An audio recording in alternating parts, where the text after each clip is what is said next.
Hi, I'm Rob Simopoulos, and this is The Hilt. Today, I'm excited to be joined by Dr. Lori Sussman. Lori is an assistant professor of technology and cybersecurity at the University of Southern Maine.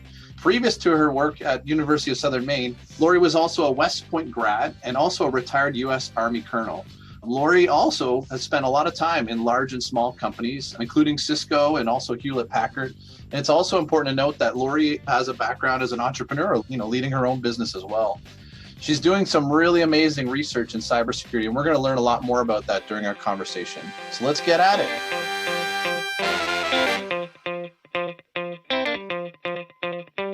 Lori, why don't you go ahead and just introduce yourself and tell us a little bit about your background and the whole story of where you came from and what you're doing today. Well, thanks, Rob. I have kind of a very atypical background for an assistant professor at the University of Southern Maine, or any university really, because I started my career at West Point. And back when I was at West Point, they didn't have majors. Everybody got an engineering degree. So I got my degree, graduated, and went into the U.S. Army Signal Corps. And so I had a high-tech background, did a lot of G6 kinds of things. G6 is the equivalent of a chief information officer. And so did that at various levels. I was a presidential communications officer. That was very cool. I spent time during the Bush and Clinton administrations at the White House providing communications to the president as the commander-in-chief. Did just a ton of stuff, got more into cybersecurity towards the latter end of my career with organizations like the Joint IED Defeat Organization, where we worked to defeat a lot of the cyber and remote activities of terrorists and roadside bombers. So I did that, retired, and then went into private industry for about 10 years at Cisco, Hewlett-Packard Enterprise, some smaller companies, had my own company, did consulting. And right before my post 9/11 GI Bill clock was over, I decided, I'd like to get that doctorate I always wanted to do. Having been a practitioner, I really wanted to give back. So I got my doctorate and started at USM teaching in the technology and cybersecurity department. That is excellent. What a great background. Thank you for your service as well. Thank you. Yeah. Tell us a little bit about what you're doing at USM and maybe a little bit about the cybersecurity program there. Yeah, long before I got there, USM started its undergraduate cybersecurity program, and that has been growing by leaps and bounds. We have, well over 120 undergraduate students, and that focus really is kind of on that entry level work. And it's been a great program. USM, I don't know if you know, has the most non-traditional students of any of the universities in the University of Maine system. So we have more, as an example, we have more students who are veterans than any others in the Maine system. Wow. And so a lot of these students are trying to retool, get into a new area. And that's, I think, why technology and cybersecurity are such growing programs, because it's a great way to retool your skills, knowledge, and abilities and get into these new careers. And so cybersecurity, 10 years ago, there were no really true cyber jobs. Now, last time I looked at cyberseek.org, there were over 1 million cybersecurity workers, but still 500,000 open jobs. Man. And even in Maine, where, we don't have like a critical mass, we have a little less demand than, say, the Silicon Valley areas in California or Texas, but we still have over 700 open cyber jobs. Amazing. So it's a great time to provide that service to Maine. And we just started our master's program. So the focus of that master's program is to kind of help people who are in the field or adjacent fields get in at that CIO level, that Chief Information Security Officer, that Chief Information Officer, build their skills so they can take on those senior positions in cybersecurity and technology. So we just started that this year. We're hoping to get, a handful of folks, and it's a collaboration between the University of Maine, Augusta, and us. And we have well over 50 students between the two universities. So pretty exciting. And I'm really delighted that the program's going so well. And the roles they could, I know the masters, they're going to try to move into CISO roles and leadership roles on those fronts, CIO. What about the other students? What other kind of jobs would they come out of the school and look for? Oh, well, they're coming out with a variety of jobs. And part of it is the great internship partnerships that we have with private industry throughout Southern Maine. But they're doing internships these days, doing pen testing, auditor, social engineering. They're providing information security expertise into an IT organization.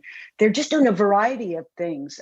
We even have some that are doing cybersecurity project management and those kinds of things from a tech management perspective. So, yeah, as you know, cybersecurity is as wide as it is deep. And we try to make sure that the students have enough entry-level skills that they can come in with enough confidence and competence to be immediate contributors and then learn that deep level that they get on the job.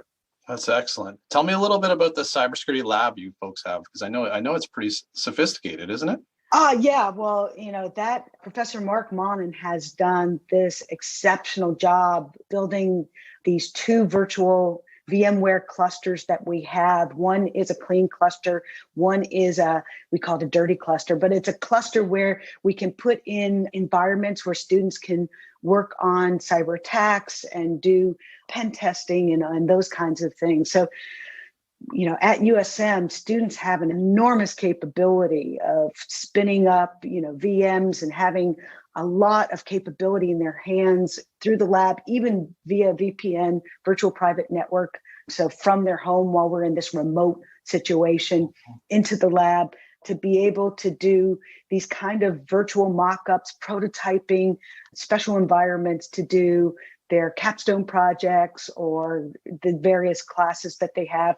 We have classes, for example, in ethical hacking. We have classes in information security. Those classes have the ability to use these platforms for the labs. That's great.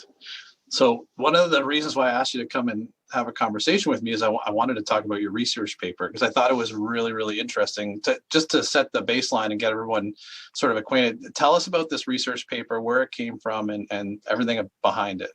Sure. Thank you. It comes from, my passion area of cybersecurity training and awareness. And so one of the things that we're doing is establishing some programs, very technical after school or, school enrichment programs with the cyber defense team. We call them the Husky Hackers. So the Husky Hackers do a lot of capture the flag and different competitions, very technical.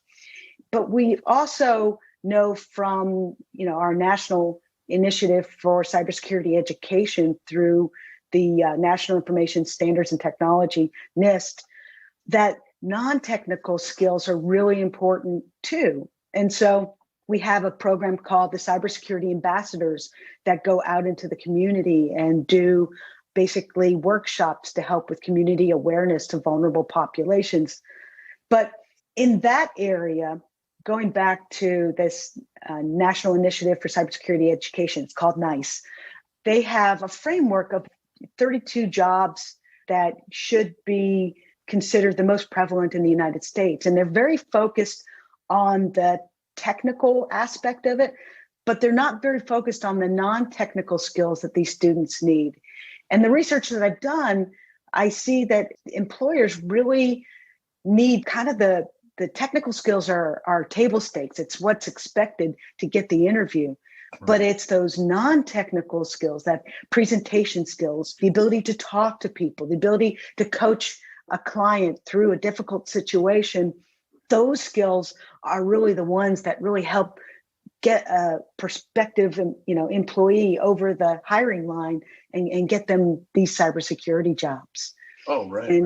But unfortunately, these were not articulated well in the current framework. And Cybersecurity Skills Journal was having a special publication saying, we're putting out a new framework and we'd like researchers to comment on the state of how well are we educating our cybersecurity professionals. So I focused on these non-technical skills. What are we doing? And I reached out. I'm lucky because of this weird background I have, that I have a lot of friends So I was able to get 48 cybersecurity professionals. I had representatives all the way from a CISO in a Fortune 5 company participating all the way to an individual contributor in a cybersecurity organization, as well as adjacent jobs, sales, as well as marketing, some of those areas, but all cybersecurity focused people. Mm-hmm. And we went through interviewing them on what were the key skills that they were looking for. And so my article kind of codified and reflected the sentiment of these hiring managers about what they're looking for from cybersecurity professionals. And it was interesting to me that they really are looking for, again, two things depending on where they are in their professional journey. Because very senior people want that presentation skills, that presence, but the more junior people are looking for those operational skills and the ability to collaborate. It's kind of interesting to see some of those trends. You broke that out in the article, didn't you? Like the different senior and junior. Yeah. Why do you think that is? Any feeling? Did you pull anything out of there to understand why that might be the case? Yeah, and I'm really interested in doing more research on that. My hypothesis is that these more senior people have not been baked into cybersecurity from the beginning. That they came from adjacent fields and came into cybersecurity because, again, it's an evolving and fairly new field, where the mid-level and more junior folks have really come up as cybersecurity professionals. And so there were, I think some of that is reflected in that. I think the other aspect of it is that, the customer-facing requirements, where, when a senior person's involved with customer-facing environments, they want someone who can talk to a client or a customer. Right. Not every cybersecurity professional should be put in front of a customer, but you need a variety of different personalities and skills to be successful. That manager has to juggle all those different kinds of people more so than maybe that senior person. Well, let's talk about those skills. So give us some examples of the non-technical skills that the people you were speaking with were saying were essential inside of a cybersecurity business. Yeah. So, number one was presentation skills. Okay. But everybody had kind of different ideas depending on where they were in their journey about what a presentation skill was. Mm-hmm. When you talk to someone who was a CIO or a CISO or, a director, VP, it was, taking PowerPoint and being able to tell a story or help, a salesperson make very complex information understandable. That's what they saw as presentation skills. Mm-hmm. That middle manager, presentation skills was, could they present information to the team or to a client and get the mission done? It was a little nuanced, a little bit different. But for that middle manager, it didn't have to be PowerPoint and being able to stand up in front of a whole bunch of people and talk. It may be putting together a white paper. It may be being able to communicate it versus chat. Because as you know, there's a lot of introverted kinds of people in technology and cyber. So there was this very strong sentiment at the mid-level of meeting people where they're at from a perspective of how they communicate, and then and becoming incumbent on the leader to pull that together to make a team work. Right. So being able to train others was another thing that I'm sure came up on that presentation side. Did you hear that from folks as well? Oh, absolutely. But again, what that meant kind of bifurcated. So you got the more senior people who wanted somebody to be able to deal with customer issues, diffuse customer problems, and work customers through solutions or mitigating problems.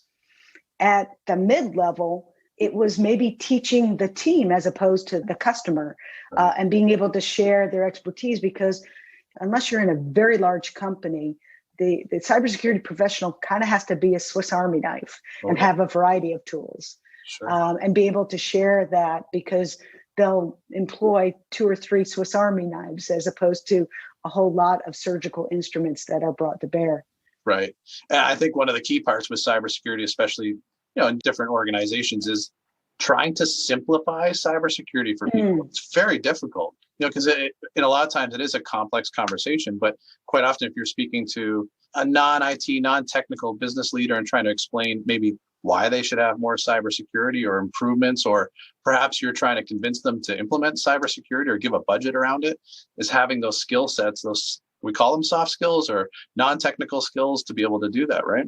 You agree? Oh, absolutely.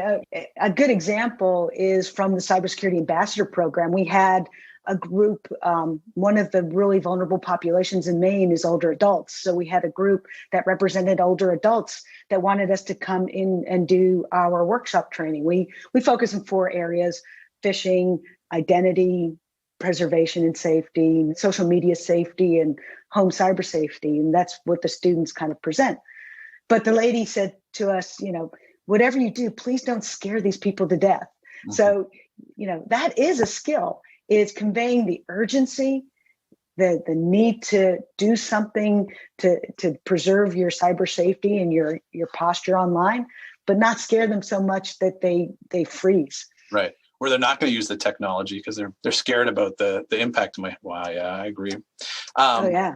You mentioned in your article around the Cyberspace Solarium Commission, and I know Senator Angus King, right from Maine, is a big leading part of that. How does that come into play here? Oh, well, first of all, Senator King is just a huge advocate for cybersecurity nationally. He's a national voice in that area, and he's been able to do.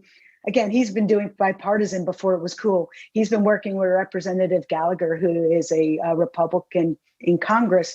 And together they have really done enormous work providing white papers on things that are really important to do legislation. They drove recent legislation about disinformation and getting that, proposed and on the path towards new regulation.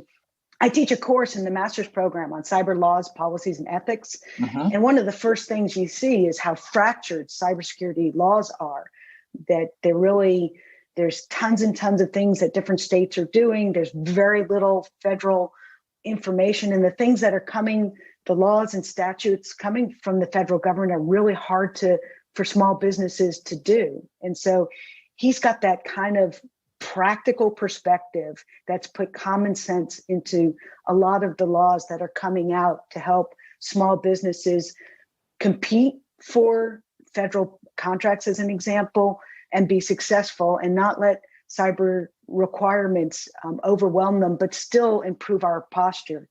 Yeah, I think that's wonderful. The legal side is really interesting because small to mid-sized organizations especially don't realize that those state laws are across the entire country, and the data that they store or they're dealing with isn't necessarily about the state that they are working within at that moment. It could be impacting users and organizations in those other states. And when, a cyber incident occurs, they don't realize that they should be speaking with their data security attorney and talking about the impact and how they have to respond and all those important things. And I think they get caught off guard quite often.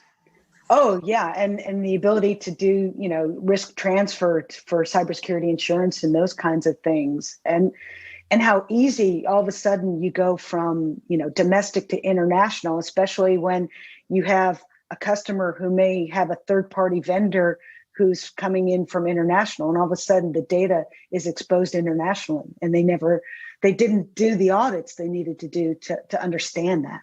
Right.